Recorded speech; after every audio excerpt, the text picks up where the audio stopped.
Ladies and gentlemen, lend me your ears and your eyes. Diva Divine Light, live from Brooklyn, New York. Know your lane for what you saying, yo. So they put my 9 million with the dilly, yo. When I be on the mic, yes, I do my duty, yo. While up in the club, like we while in the studio. You don't wanna violate, nigga, really and truly, yo. My main thug, nigga named Julio, he moody, yo. I'm a nigga that'll slap you with the toolie, yo. Bitch, nigga scared to death, act fruity, yo. Fuck that, look at shorty, she a little cutie, yo. The way you shake it, make me wanna get all in the booty, yo. With no delaying for what you saying, yo. Diva Divine Light. Really my heart to me. That's what you got for me. Put more than years with my eyes to see. Still $1 in the place to be. If you really my heart to me. That's what you got for me. Put more than years with my eyes to see. Still $1 in the place to be. If you. You're watching Diva, the Divine Light. A fun-loving, caring, passionate person who talks about sex, celebrity, and real-life issues, and even abuse.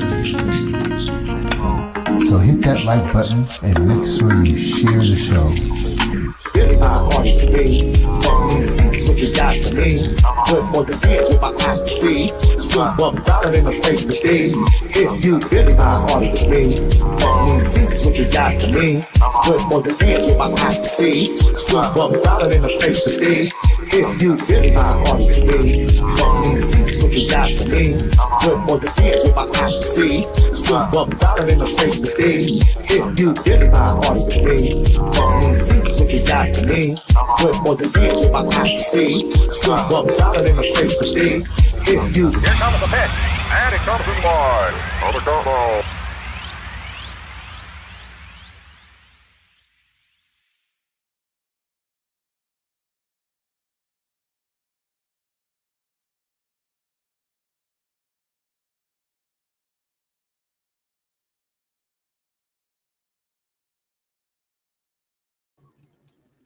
Hello, hello, hello.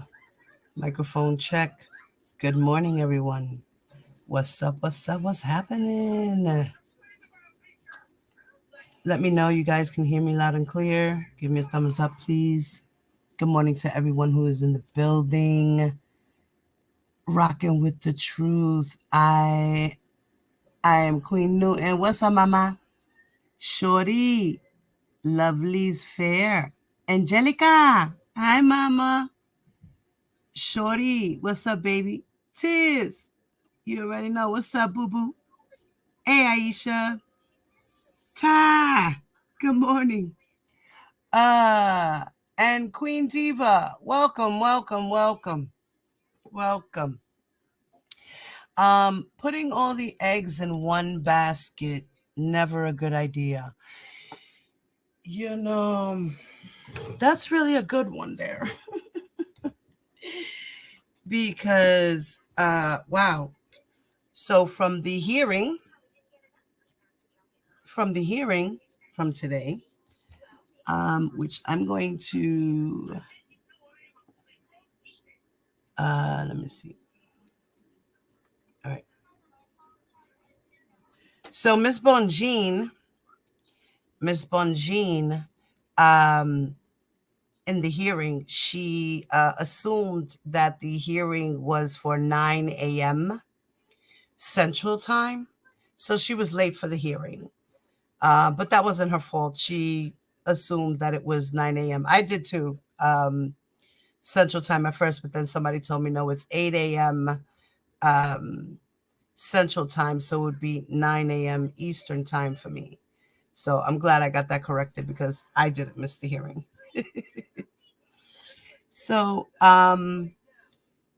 it started out, and she, Greenberg had texted her and let her know and gave her the link all over again and said, listen, we're here now. What's going on? Are you, are you around? Are you alive? What's hood? So,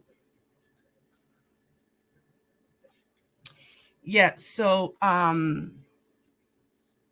he texted her and he told her to get here, as fast as you can, please. And she finally arrived. She got there.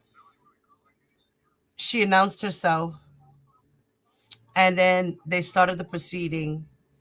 And they asked if everyone was here, including Mr. Kelly. And Mr. Kelly said, he was there, Your Honor. He said, I'm here, Your Honor. You heard his voice. He sounded very distant because the way it was. So it was kind of like echoey, but he sounded really far away. Um, and so they started the hearing, uh,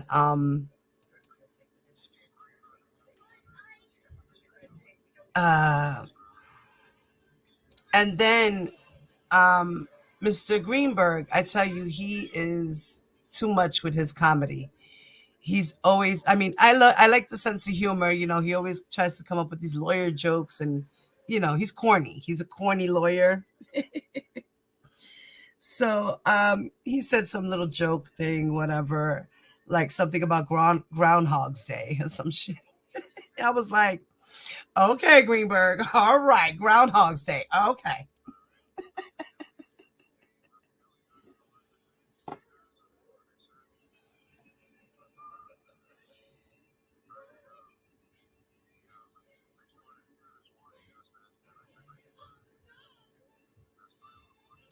So the whole trial was because Mr. Greenberg, as we all know, had filed a motion to withdraw from the case. Him, Leonard, and Gronham, I think his name is Gronham, those three lawyers that are on the Chicago case, to be withdrawn from that case. So come to find out, Jennifer Bonjean is going to take on the appeal case in New York, and she will also be dealing with his federal trial. So far, she is the only lawyer. So she's taking on both cases by herself.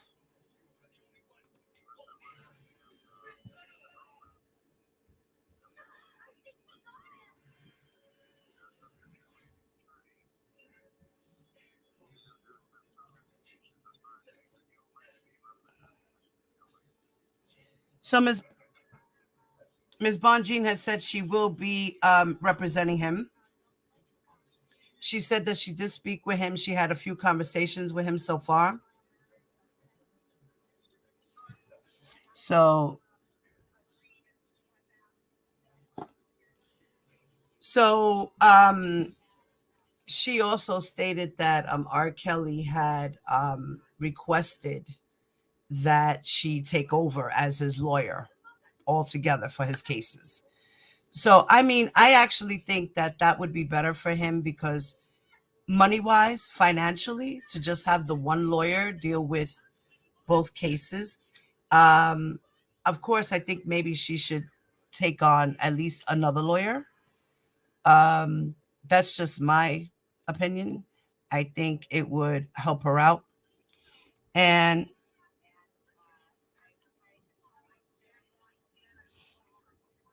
um,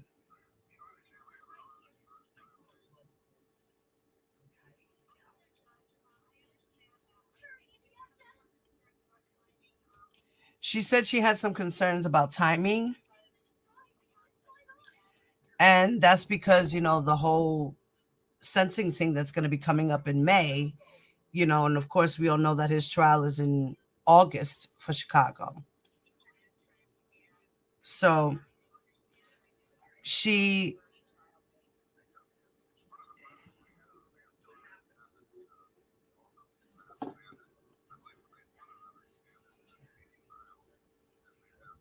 So the guys, not the guys, yeah, well, the guys, June Brown and Daryl McDavid, you know, that they've been requesting to have a speedy trial. They were like at a point to where they were like, listen, fuck R. Kelly. We don't even want him to come to trial. Can we just go to trial? Whatever's his drama, leave it there because we need to hurry up. Like, I ain't got time for this. But unfortunately, we all know the COVID restrictions and things that were going on. And no matter what, they are co-defendants. So they have to be at court together. They could not separate the trial.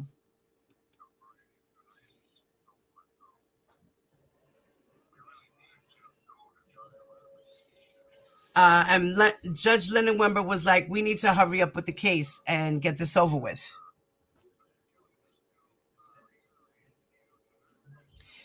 And then he asked, Judge Lennon Webber had asked R. Kelly if he wanted to let go of Greenberg and Company. And R. Kelly said, yes, I want them to withdraw. They're no longer my lawyers. And then he had asked him about bonjean. And he said, so you want just her to represent you? Are you sure about that? And he said, yes, I'm sure about that. So there's no conflicts. There's none of that. Just like with the Curcio hearing, where he had no conflict with Nicole, this, that, and the third, right? But,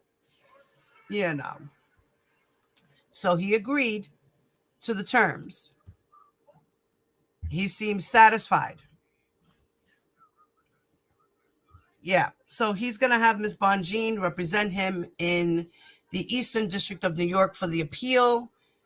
And she will also be representing him in the Chicago federal trial.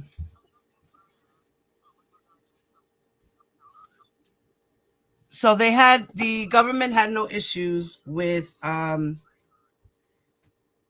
government, with the whole change and bonjean. They had no objection. They welcomed Miss bonjean. The judge was like, welcome. And so he seems okay so far, so good, Let's see how this works out for him. And then they did speak about discovery.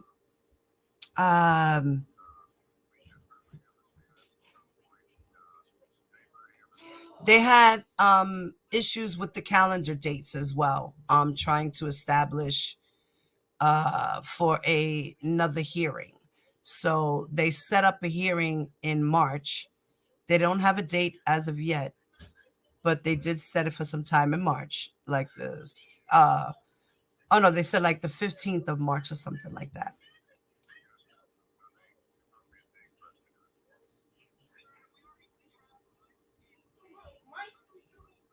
They have a status hearing already in May, May 25th. So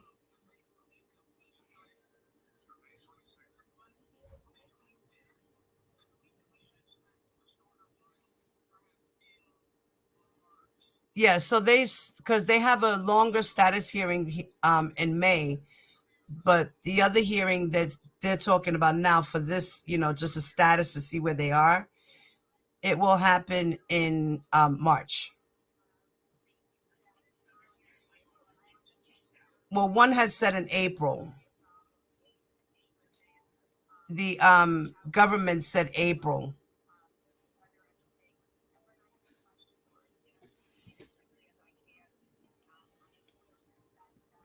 So yeah, so Ms. bonjean was requesting. It was Ms. bonjean who was saying maybe April.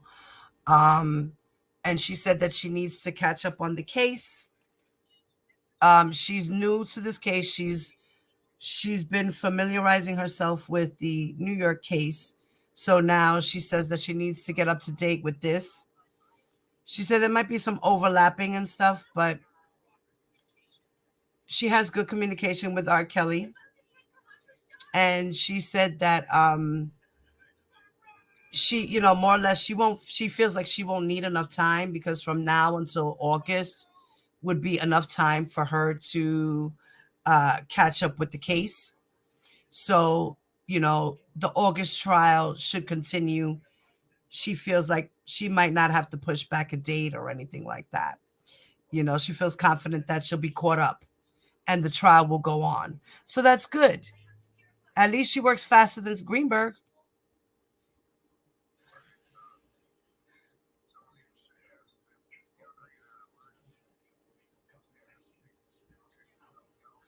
So they agreed on a March date. He said probably like the later part of March. So maybe like the end, you know? Oh, so they said March 23rd at 8 a.m. So the motion was granted. Basically, the motion was granted for Greenberg and his team to leave. It was granted that bonjean step in. She is now representing him in both cases for the appeals courts in Eastern District of New York, as well as being his lawyer there. And she's also taking on the Chicago trial. Now, Greenberg had wound up saying, listen, Judge, I got a request. He was like, all the discovery that was provided on the disc. He said the Eastern District case, he said that there was some overlapping discovery.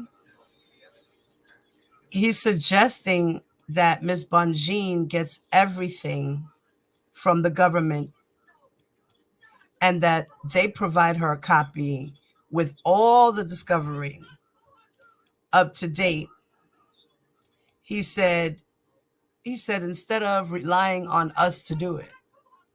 So he's like, don't, we want to be out of this completely. Basically, we don't want nothing to do with this. We don't want nothing more to do with this. So can you please do me a favor and have the government give Miss Bonjean all the discovery, because we don't want to be responsible for that. So you take care of that. Please have the government take care of that for her. Make sure she gets everything she needs. That's what he said. Like, please make sure she gets everything she needs.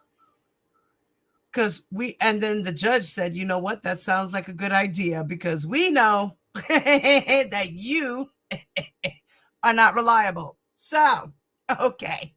I agree with your suggestion.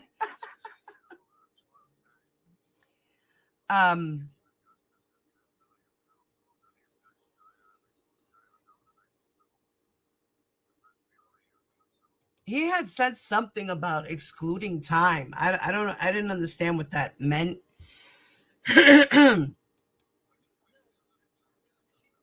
So they excluded time to the trial. What?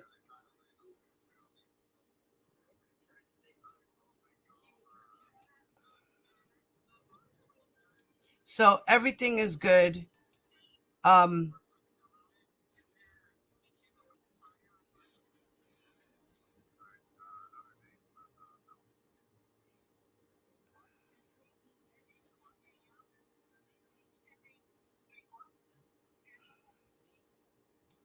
So they were trying to schedule another hearing for March 15th. They were up in air with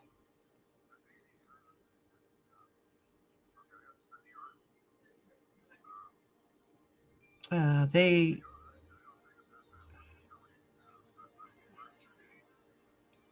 okay, so they were asking if Mr. Kelly wanted to be in the hearing for the next status hearing, and Miss Bonjean had responded and said he don't need to be there. She said she don't feel like that's necessary, and then they try to figure out if the next hearing was going to be a Zoom or a telephone or in person. So they weren't too sure on how the conference is going to go.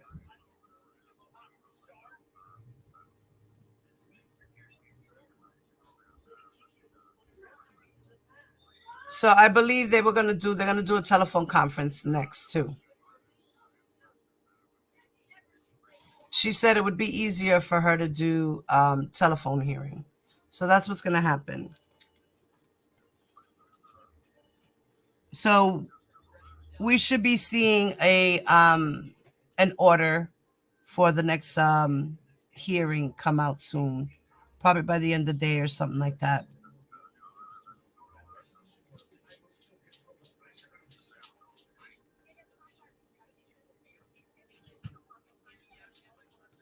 So March 15th will be the next status hearing for the Chicago trial, and it'll be a telephone hearing.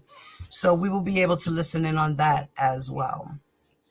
So as soon as the information comes up, guys, you know I'm going to bring it to you, okay? So how is everyone doing out there? Good morning, everyone. Let's see who else jumped into the building. What's going on in the chat? Let's see how far I can go.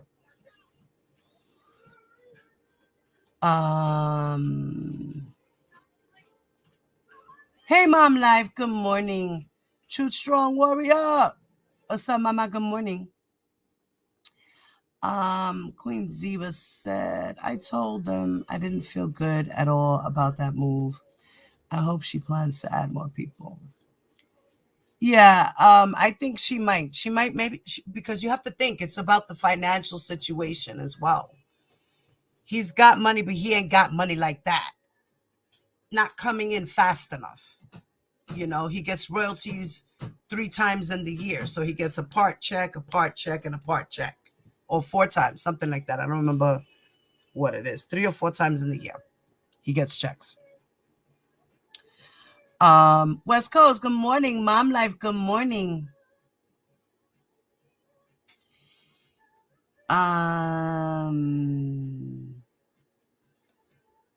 Right, there's no, that you know, but she said bonjean about to lose her first 2 cases. Can't wait to laugh at this. You know, she probably will lose those cases. Yes. Y'all better not attack bonjean when she loses. She will try her best. Exactly. That's what, you know, that's what's gonna happen if she loses the case. They're gonna say, oh, she was a corny lawyer, she didn't know what she was doing. Put the blame on everybody else but the person who is to be accountable for his crimes, along with his team members.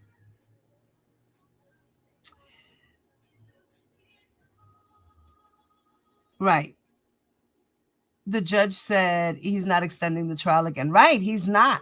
So it will be happening in August. Wait until she sees the tapes. Exactly. Wait till she sees the tapes. Wait till she sees all the digital footprints that they have. Wait till she sees everything, the paperwork, all the text messages, everything. Hotel receipts, everything. NDAs, all of that. She's going to see everything. All the paperwork, the bank statements, the payouts, all that.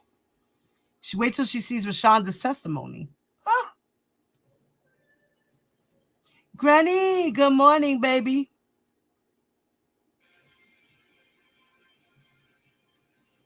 Karen J, what's up, baby?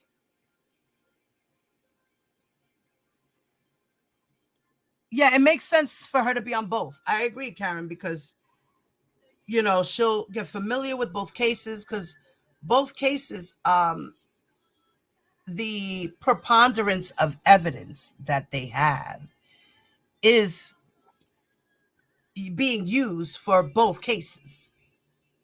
So, yeah, I mean, it makes sense. It does. It makes sense for her to familiarize with everything, because in reality, it's concurred into one. Like, it's rolled into one no matter what, you know?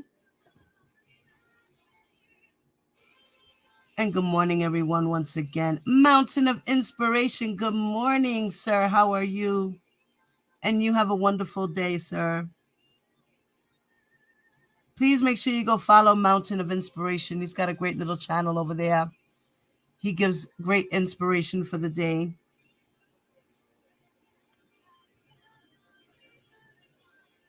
Let's see. I thought appeal lawyer couldn't be a trial lawyer as well. How will this work? Well, she has a license in both, so she can do whatever she wants. She has she's a trial lawyer. She's also an appeal lawyer.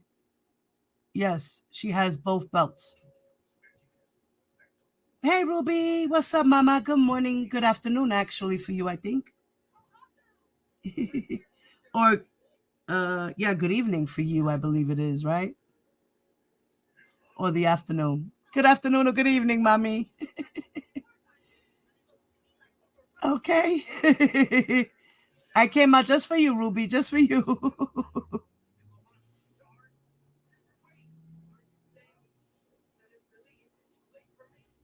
Of course, it's okay. The judge allowed it that she has 2 belts. It's okay. Okay, everybody's saying hi. Good morning, Jennifer. What's up, mama? Hey, Peter. What's up, baby?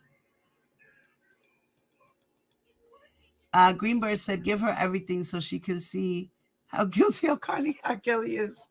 Yes. Hey, Kat. Good morning, mama.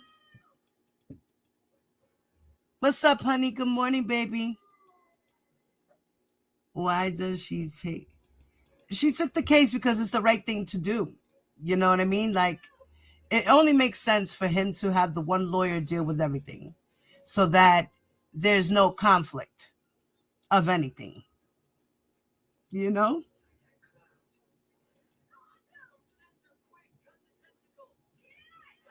Right. They need to go to trial ASAP. There's no more waiting because there's other defendants that they wanted a speedy trial. And because of all of his bull, they had to wait.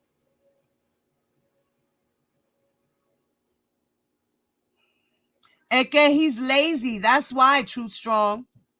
That's why. He's too busy. He's got too many things to do. He don't give a shit about R. Kelly and this case no more. He don't give a fuck. He never did. Really, honestly. He never did.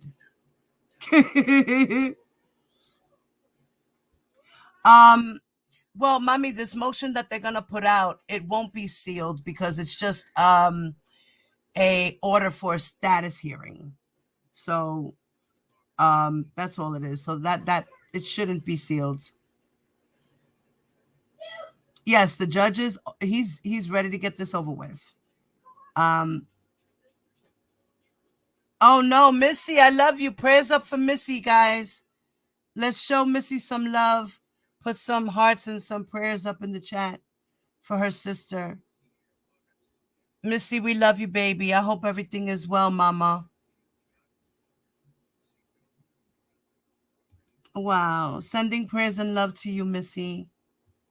I hope she gets fine. The Lord will heal her.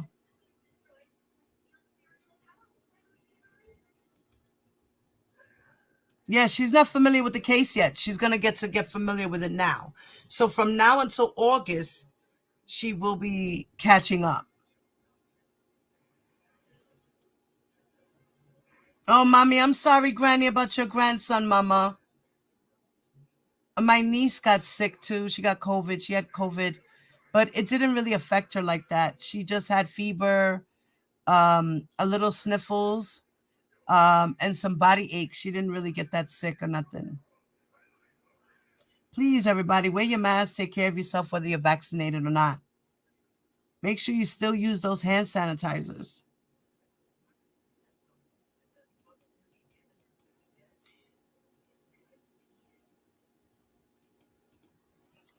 Yeah, she was talking about, they were talking about, Greenberg was talking about stuff that was overlapping, the discovery that was overlapping. So whatever discovery, she gonna go through it and she gonna be amazed when she sees all the shit she sees.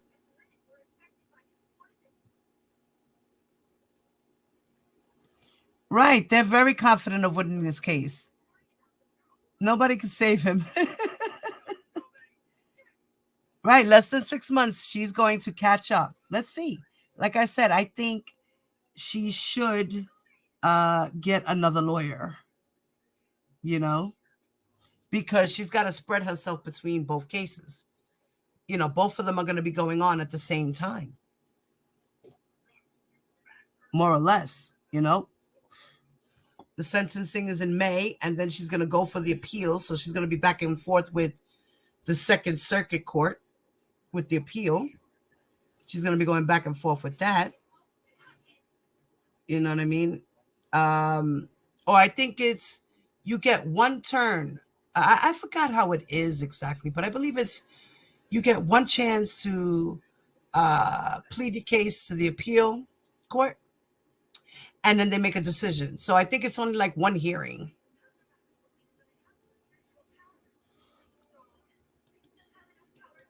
Right. I think she's going to add another lawyer. I think that would be the smart thing for her to do.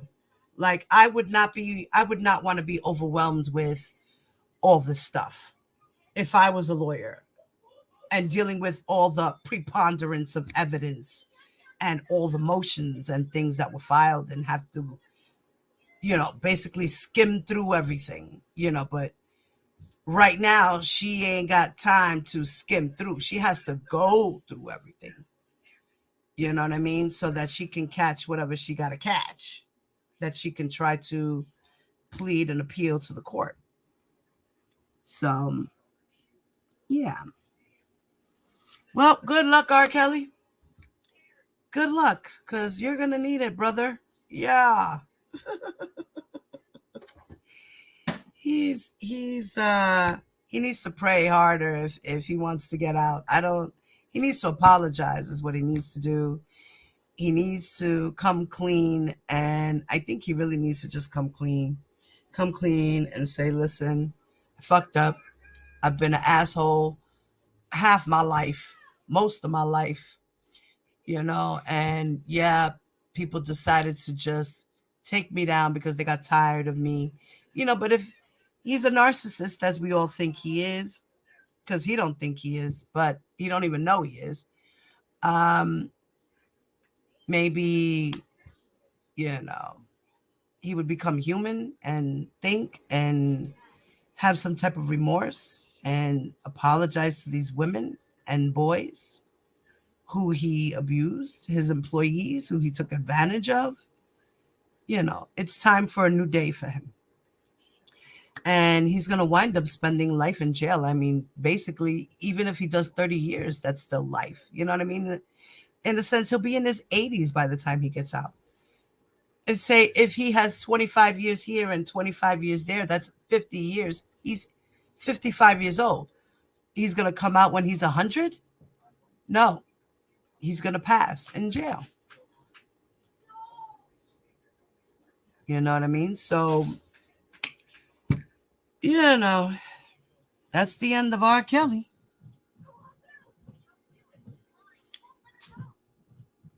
Right. I don't think he will apologize. He's too narcissistic for that. But one never knows. He might just have a strike of lightning hit him in his head. You know what I mean? Maybe. One never knows. People do change. We got to give people the benefit of the doubt. People do change. Whether it be for a moment, whether it be for the season, or whether it be forever. It happens. And then sometimes it just never happens. So we don't know. We'll see. I wanted to I'm going to end this live after this podcast hearing. I want us to listen to a podcast show by The Daily. Okay. And it's from I believe they're from the New York Times or the Daily Times, something like that. So I just wanted you guys to listen, and I got you guys updated with the case for Chicago and what's going on there. So let's take a listen.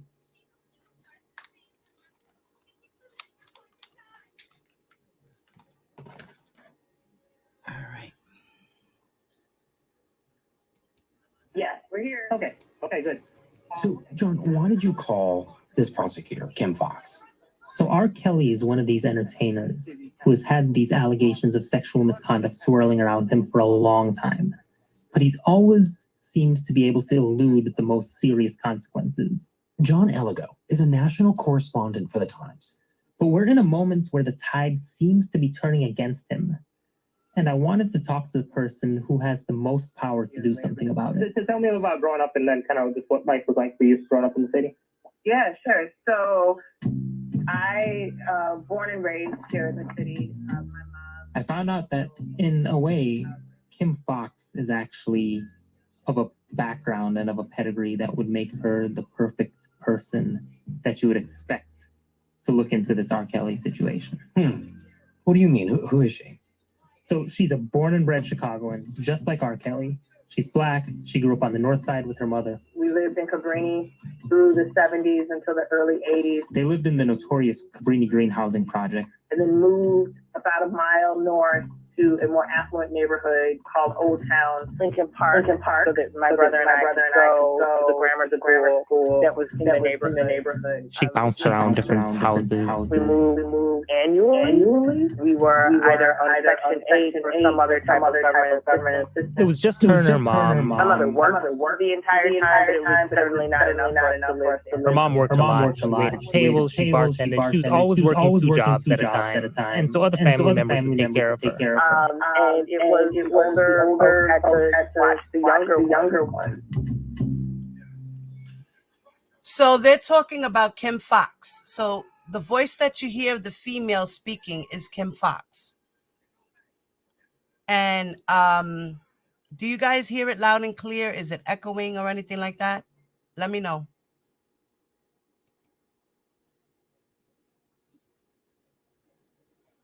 Hey, Rockin' Robin. What's up, mama? What's up, West Coast? West Coast, Beja. What's up, mama? Right, Truth. He doesn't think he did anything wrong. So do you guys hear the podcast playing? Give me a thumbs up. I just want to make sure y'all hear it.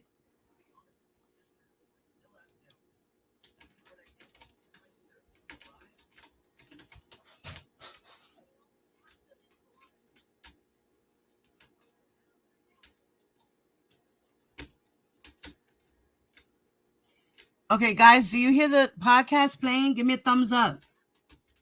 I'm going to play it again.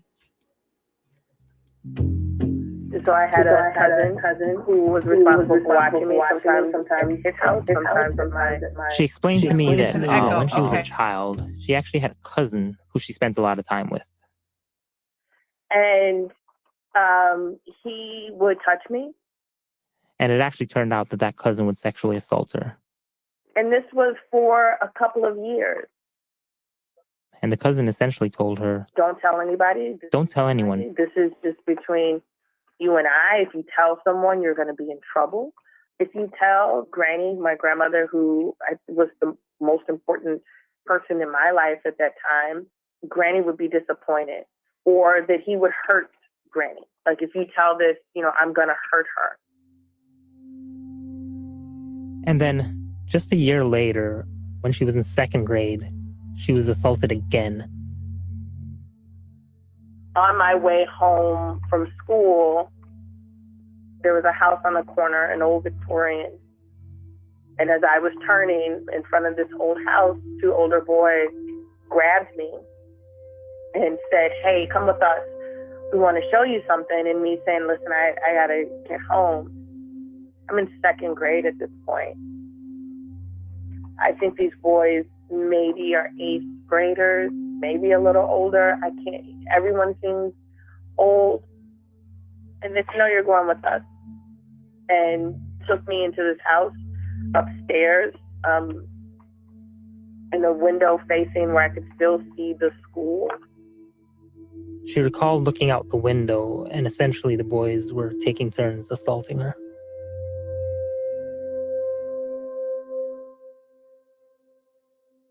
And around the same time she's dealing with the traumas, she has another defining moment in her life. I think I was between 5 and 6. My mother took me to court for the first time. As a child, she actually went to court with her mother once, who was seeking child support payments from her father. So, my mother was upset. I couldn't comprehend what was so upsetting to her. And when we get to the courtroom, I think she was feeling my apprehension and was trying to explain to me who our lawyer was, what a lawyer was. And it was very simple. It was, they're here to help us. And I was impressed because they were wearing suits. They were using language that seemed really fancy. And at the same time, were talking to my mom and I like we were the most important people in the room. And I said, wow, I want to do that. I want to do that. And my mother said, then you will be a lawyer. So it shall be. And she does it. She does well in school, goes to college, and then law school. And what kind of legal work does she do? Initially, she does insurance defense work, and as you might expect, I absolutely hated it. she found that pretty boring and pretty dry. And so I was looking to get out. I was looking for another job. So she found out that there was an opening at the Cook County Public Guardian Office. I wasn't quite sure what the Cook County Public Guardian's Office did. What I did know is that they were hiring. Lo and behold, what she actually does there, she works with young children, children who may have experienced some of the same things that she experienced, whether it be sexual assaults or other trauma growing up. We were lawyers on behalf of children who were in the foster care system. I had clients who were sexually and physically abused. I had clients whose parents could not care for them because they were dealing with addiction or mental health issues. And this really helps her to see how the system maybe doesn't treat these young victims the way it should. Maybe it dismisses them. Because these were throwaway kids. These were kids who I had heard over and over again were broken, were damaged. So she says, hey, this is what I want to do. I want to bring the trauma that I have felt in my life and use that to help children who might have lived a similar life to me or might be living a similar life to what I lived. And how does she use her experience to help these children?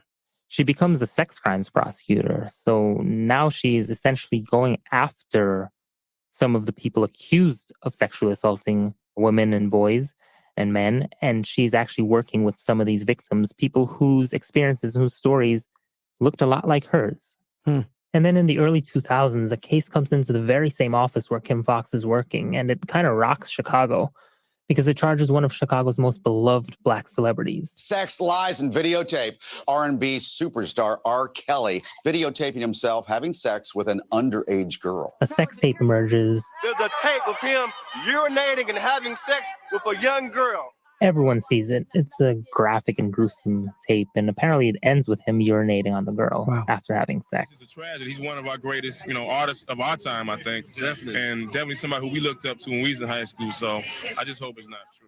R. Kelly is ultimately charged with child pornography, and Kim Foxx, she's actually in the sex crimes division while her office is bringing charges against R. Kelly. It was a sex crimes unit with a specialty of those positions of trust and authority were engaging in sexual misconduct with children. So she now has a firsthand view of this prosecution as it's going on. She wasn't directly involved in the case, but hey, she was in the office when prosecutors were talking about it. But outside the office, Chicagoans... I love R. Kelly and I know he didn't do it. I know that's not him. Particularly Black Chicagoans were not necessarily convinced that R. Kelly had done this. Many of them were coming to his defense. He's not guilty at all. They just want to bring him down and kill his image of who he is. That's right. He's not guilty. I need to protect him because he's a good man. He's not who people make him seem like he's a monster. He's not guilty. Why was there this pushback to the allegations? Because back in the early 2000s, you have to remember, R. Kelly was Chicago. I mean, he was everywhere. He's back again tonight to perform the track #1 hit. Please welcome R. Kelly! He was on the radio. Moving up 2 notches, here's R. Kelly with his #1 on the R&B chart, Bump and Grind. He was, in the clubs. I was too young to go to the clubs at the time, but, he was there in the step dance, Step in the Name of Love. Is that one of his songs? Yeah. Outside in the community. And at the barbecue, it was here's this guy at the height of his career, and here are these allegations. Right? Like, why are they taking down this Black man? And it was in some of my circles that this wasn't about sex abuse, sex assault, or pornography. This was an attempt to take a hometown hero and tarnish his image. And so she had to kind of live with these two worlds. The reality that at work, she sees this tape and she understands the legal case against him. And at home, she's surrounded by people who think that he may be unfairly persecuted here, love his music, and think of him as a local hero. Exactly. It's the difference between, her job and her profession and looking at it through legal eyes versus looking at it through the emotional eyes that a community had for someone who produced great music. And so what happens with the case? The prosecution essentially tried to prove that the young girl in the video was actually a minor, that she was underage and that R. Kelly was having sex with her. But it turns out that that girl, she would not cooperate with the prosecution. She did not testify. And at the end of the day, the jury says, hey, we can't know for certain who was in that video, whether it was a minor that R. Kelly was having sex with. And so R. Kelly's acquitted. And what happens after the trial, after R. Kelly is acquitted? It certainly does not derail his career. In fact, he goes on, he continues to make music. You know, he has big duets, you know, with Lady Gaga. All that.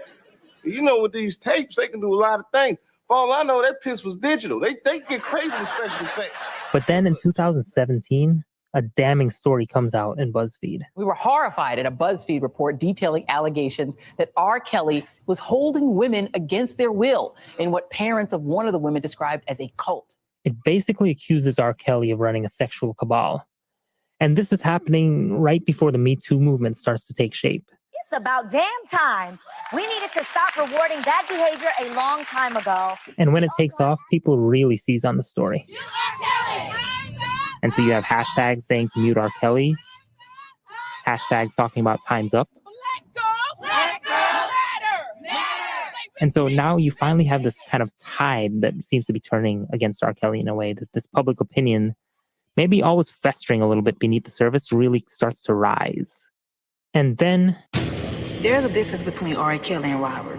You see this documentary drop called Surviving R. Kelly. R. Kelly's this fun, laughing, loving guy. But Robert is the devil, And tell me about this documentary. So essentially, it was a TV documentary in 6 parts that aired on Lifetime. And it essentially laid out allegation after allegation against R. Kelly, told by several women who say that they were victimized by him. And I went to the National Domestic Violence Awareness Hotline. And there's 17 questions. There was only 2 things on that list that Robert hadn't done to me. And that's when it became real to me, like, you're being abused. So you had these women who were describing all these different ways in which he not only assaulted them, but he also controlled their lives, is how a lot of these women described it.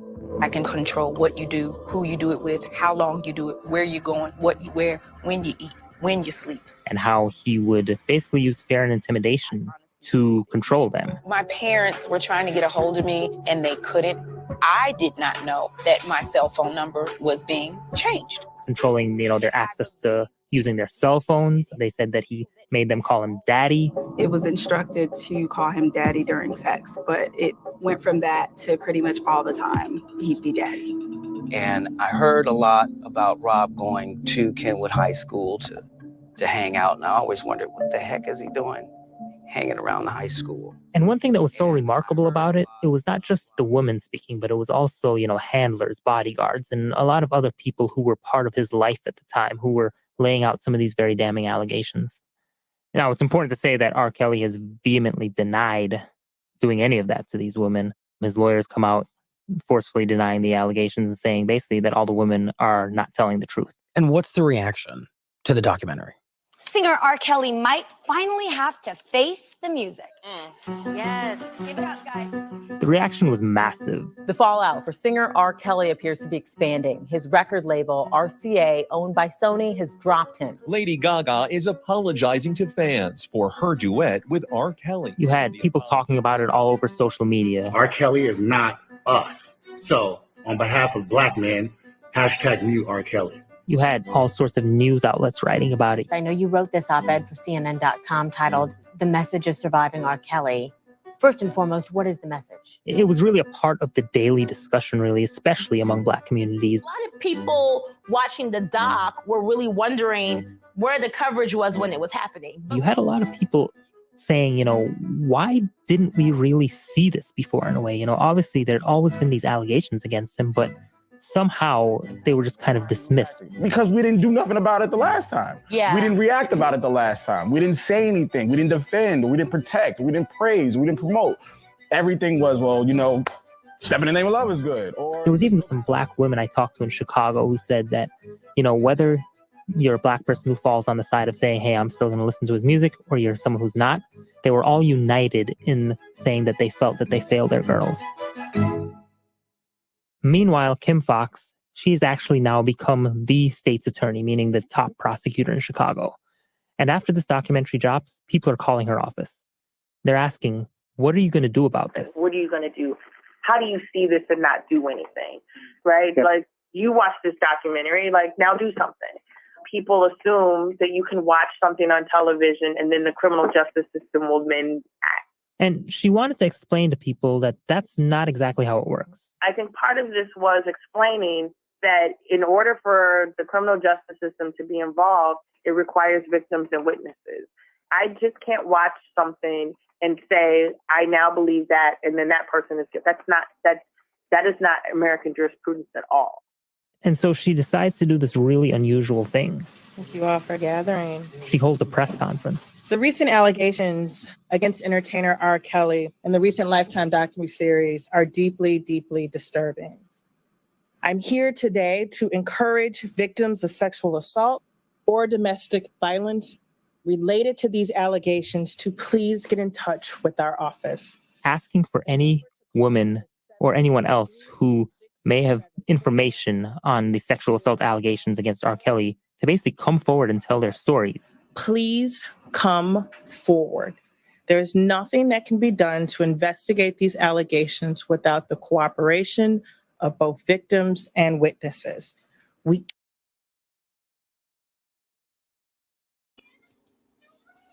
Now remember, she asked for victims or witnesses to come forward. Remember, we were talking about the state trial, right? There's 4 girls in the state trial. When she made this announcement, it was for the state case. So the first 4 women who came forward was Lanita Carter, Rashonda Landfair, Heather Williams, and Geronda Pace. Now, as we know, Lanita Carter and Geronda Pace broke their NDA agreement. And they don't have to pay R. Kelly back nothing. He don't owe them nothing. He is a convicted felon. They're not going to owe him nothing. Those NDAs are null and void. So I just wanted to remind you guys that Rashonda Landfair came forward to speak to the prosecutors and Kim Foxx about her abuse and her life with R. Kelly and how she lied and how long she'd been running with R. Kelly. Rashonda Landfair is the nail to his coffin. Okay? Can we all agree to that? Yeah, we can agree to that.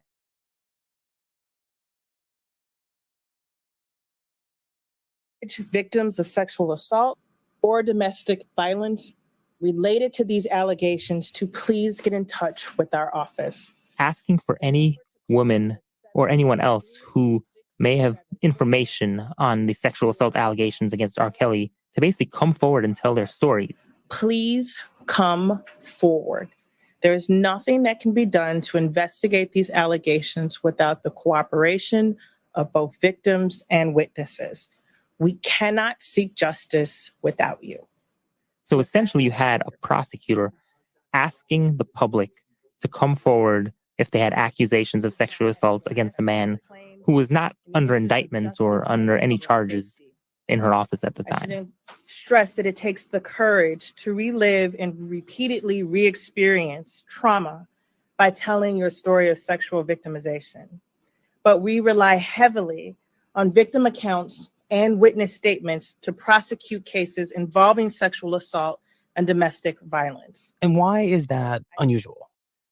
Well, first off, prosecutors generally respond to specific complaints that they get. So some of our critics see it as sort of a fishing expedition. Like R. Kelly's lawyer said, it basically opens the door for people to come forward with false allegations. So it's rare in that it's such a proactive tactic by a prosecutor to issue a broad, open call for anyone who has been abused or knows something about alleged abuse by R. Kelly to come forward to her so that she could make a case. Exactly. And given that, why do you think that she did this, issued this very public call for victims to come forward? I think what she'd say is that she really wanted to make her office more accessible because she understands how difficult it is to get sexual assault victims to come forward, let alone to testify. And as someone who didn't say something, it is the underreported cases that often keep me up at night. It is the belief that the system is not set up to welcome those who have been harmed because they are not perfect, because they've found themselves in a circumstance where they believe that they are somehow at fault. That doesn't mean that I believe the allegations to be true. They're allegations, nonetheless, that are horrifying if true. And that's our job, our obligation.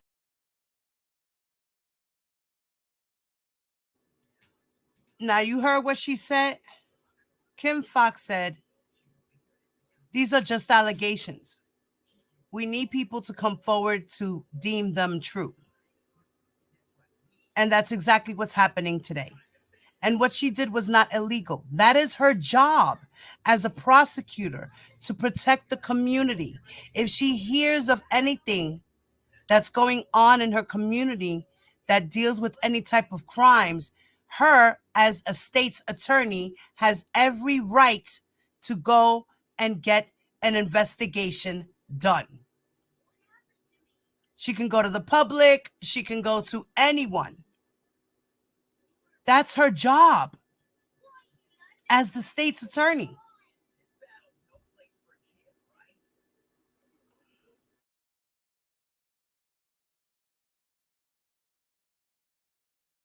It is the underreported cases that often keep me up at night. It is the belief that the system is not set up to welcome those who have been harmed because they are not perfect, because they've found themselves in a circumstance where they believe that they are somehow at fault. That doesn't mean that I believe the allegations to be true. They're allegations, nonetheless, that are horrifying if true. And that's our job. Our obligation is to make sure that the justice system is available to everyone who may have believed that they cannot speak their truth. So, John, you spoke with her after this press conference. What was the result of the press conference? So after the press conference, several families called into Kim Fox's office with allegations or concerns about their loved ones. Some of them say that their loved ones who may have been under R. Kelly's control. And then another sex tape emerges. It again allegedly shows R. Kelly having sex with an underage girl. And not long after that, Good afternoon. Kim Fox steps to the mic again, has another press conference. Earlier today, Robert Kelly was indicted before a Cook County grand And this time jury she announces on that 10 counts of R. Kelly was being charged with 10 counts of sexual abuse. aggravated criminal sexual abuse is a class 2 felony with a sentencing range of 3 to 7 years per count. It is also Now, in this case, there are 4 women who are said to be the victim in that case. 3 of those women said they were under 17 when it happened. The offenses happened between 1998 and 2010. will appear in bond court tomorrow afternoon. Thank you. Well, what specific difference do you think it makes that Kim Fox had this personal history? How do you think it actually played out in the way that these women came forward? I think they know that they have some. Good morning, Noonie. Good morning, Tasha. Noonie, my apologies yesterday. I don't know what was going on, but I think my computer was how you call that? Was lagging. So I wasn't like my stream wasn't going the way the stream should. I was I forgot there was a delay. And if I needed to refresh my screen, so everything was on delay. And my apologies, because when I did go check to see if you were back there, you weren't back there. So I saw the recording today and I realized I was on a delay. That's why I didn't see a lot of the chat and stuff like that. So after. Next time, mommy, text me. Text me. This is my number.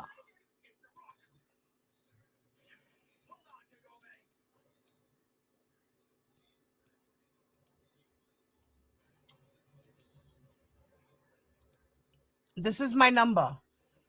I just put it on the screen.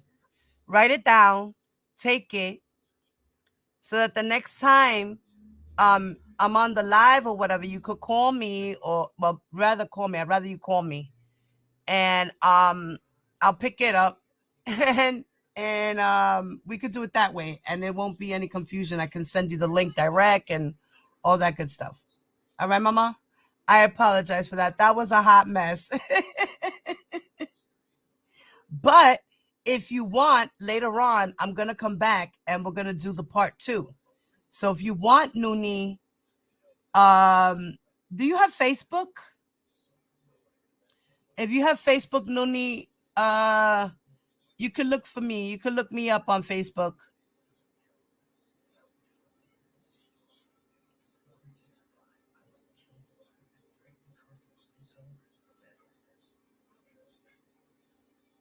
All right, babe. So just call me, okay? All right, Mama. So later on, I'll matter of fact, when you get a chance now, text me and say, hey, it's me, Noonie, so that later when I go live, I'll give you a heads up, okay? All right, Mama. Thank you so much. That'll be awesome if we could do it together. All right, so let me continue. I just wanted to make that announcement. Someone who is not going to be so quick to judge them. Because oftentimes with sexual assault, these are complicated cases. It's not necessarily just black or white. You know, there's relationships that start off as consensual and then they may change, you know? So this tricky dynamic here when you're prosecuting sex crimes, where the facts are not always clear, where the victim may not always have the most perfect history. But I think, you know, someone like Kim Fox, who's kind of made that empathy that she's had from having experienced this stuff herself, has made that kind of one of the things that she is known for and one of the things that she really puts out there. I think that that's going to naturally make people more comfortable that they're going to be heard if they talk to her. So it makes sense that women would respond specifically to Kim Fox and decide to come forward given who she is. But I wonder if, on the flip side, that a prosecutor with a personal history of abuse who might be seen as having some kind of agenda will end up making the case more legally vulnerable and open to charges, which I think have already materialized from R. Kelly's defenders, that this is some kind of a crusade. I asked her about that and she pushed back and said, So the cumulative effects of my life as a woman of color in a city, that informs who I am. But it does not in any way, which is why I've been extraordinarily clear, change that I am obligated by facts, evidence, and the law. My having gone through this has nothing to do with whether I'm going to follow the facts where they lead me. And every charging decision that I make has to be brought with that to bear. She said it definitely did not lead her to make any sort of legal decisions.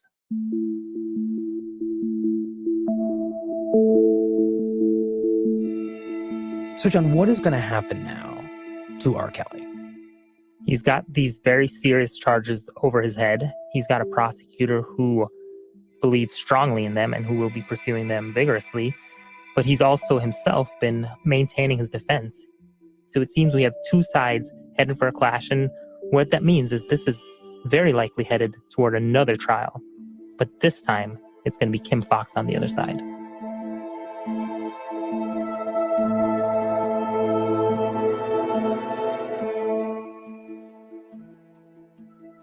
John, thank you very much. We appreciate it.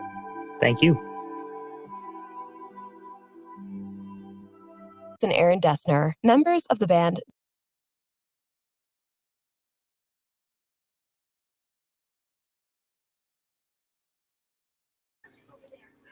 So now, can we all just understand that Kim Fox was just doing her job as a prosecutor for the state's attorney? This is what they do. Like Matisse said, there's always a hotline, a tip line. That's not illegal. People of the state have every right to do that. It's for the betterment of the community, for people in the community to report crimes, as well as to give tips to crimes. It's all legal. She did nothing wrong. She did everything right. So let's stop spinning that narrative, please. Thank you.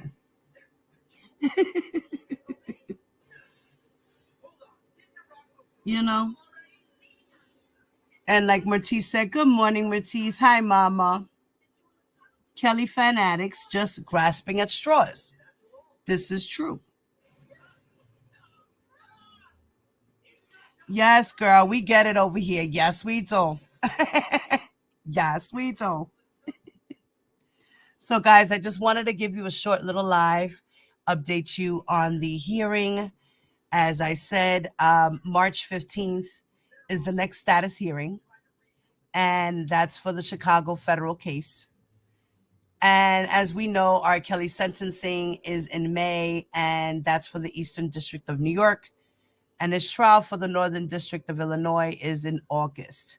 And they are not pushing back any more time. They are going forward because his co-defendants are not having it. They want their speedy trial. They want their due process. And because of what's going on with R. Kelly and all of this antics, it's not happening for them. So they're not getting their due process because of his bullshit.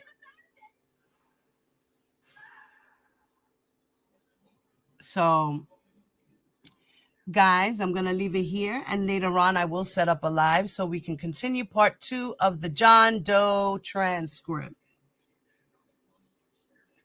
All right. Guys, y'all already know. Please do me the favor. Hit that like button. Don't forget on your way out.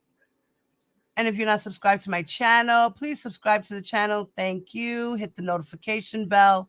Put it on all so you can see your girl Diva when I come out with the things that I do. And if you are watching the replay, please leave a comment below. Please make sure they're respectful so that your comments can be posted and we can have an open dialogue in the comment section. And if you are not a member of my book club, my Badass Divas, please become a member. It's $1.99. I will be putting exclusive little things up in there. And you guys get perks as far as putting little emojis in the chat. Guys who are members, can you please do me a favor and put some emojis in the chat so you can show examples of what kind of goodies I got for you guys. And remember, it's $1.99 per month, and you get to level up each month and get badges.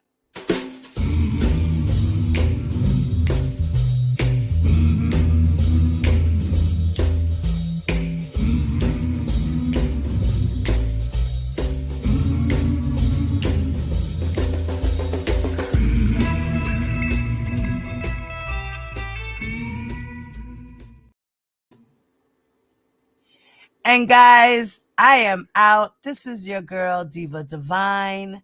Have a wonderful, wonderful rest of the day. And I will see you guys later on. Peace. Ladies and gentlemen, lend me your ears and your eyes. Diva Divine Light. Live from Brooklyn, New York. With no delaying for what you saying, yo. Silly with my 9 million with the dilly, yo. When I be on the mic, yes, I do my duty, yo. While up in the club, like we while in the studio. You don't wanna vibe, me, nigga, really and truly, yo. My main thug, nigga named Julio, he moody, yo. Like a nigga that'll slap me with the tulio. Bitch, nigga scared to death, act fruity, yo. Fuck that, look at shorty, she a little cutie, yo. The way you shake it, make me wanna get all in the booty, yo. With no delaying for what you saying, yo. Diva Divine Light. Really hard hearted to me. Fucking see what you got for me. Put more than kids with my eyes to see. Still $1 in the place to be. If you really hard hearted to me. Fucking see what you got for me. Put more than kids with my eyes to see. Still $1 in the place to be. If you. You're watching Diva, the Divine Light. A fun-loving, caring, passionate person who talks about sex, celebrity, and real-life issues, and even abuse. So hit that like button and make sure you share the show.